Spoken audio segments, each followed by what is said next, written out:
राजस्थान की राजनीति में इस समय चर्चा का बड़ा विषय बने हुए हैं नरेश मीणा, जो फिलहाल झालावाड़ जेल में बंद है और उनकी मुश्किलें लगातार बढ़ती हुई जा रही हैं और उनके समर्थकों को एक के बाद एक बड़े झटके लग रहे हैं। हाल ही में नरेश मीणा की न्यायिक हिरासत खत्म होने के बावजूद उन्हें कोई राहत नहीं मिली है, बल्कि कोर्ट ने उनकी हिरासत 22 अगस्त तक और बढ़ा दी है। लंबे समय से उनके समर्थक उम्मीद कर रहे थे कि इस बार रक्षाबंधन पर वह जेल से बाहर आकर के अपने परिवार के साथ त्योहार मनाएंगे, लेकिन यह मुमकिन नहीं हो सका। अब सारी निगाहें 11 अगस्त पर टिकी है, जब नरेश मीणा की जमानत याचिका पर सुनवाई होनी है। हालांकि इससे पहले कोर्ट उनकी जमानत याचिका खारिज कर चुका है और यह कह चुका है कि नरेश मीणा आदतन अपराधी हैं, इसलिए उन्हें जमानत नहीं दी जा सकती। इस वजह से इस बार भी जमानत मिलने की संभावना कम दिखाई दे रही है, खासकर तब जब उनके न्यायिक हिरासत पहले से ही 22 अगस्त तक बढ़ चुकी है।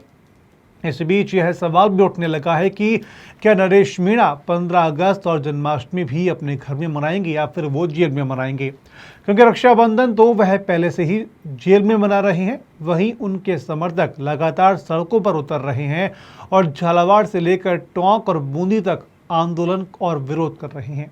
नरेश मीणा के समर्थकों ने साफ चेतावनी दी है कि अगर 8 अगस्त तक उनकी रिहाई नहीं होती है तो 16 अगस्त, जो कि उनका जन्मदिन है, उस दिन जयपुर में विधानसभा का घेराव किया जाएगा। लेकिन अब सबसे बड़ा सवाल यह है कि आखिर नरेश मीणा को इस तरह लगातार जेल में क्यों रखा जा रहा है।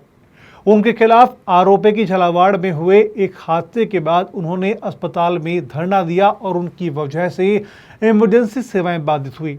आरोप है कि अस्पताल कर्मचारियों के साथ मिसबिहेव और धक्का मुक्की भी की गई। पहले उन्हें शांति भंग के मामले में गिरफ्तार किया गया और बाद में रिहा भी कर दिया गया, लेकिन अस्पताल प्रशासन की ओर से दर्ज करवाई गई एफआईआर के बाद में उन्हें फिर से जेल में भेजा गया।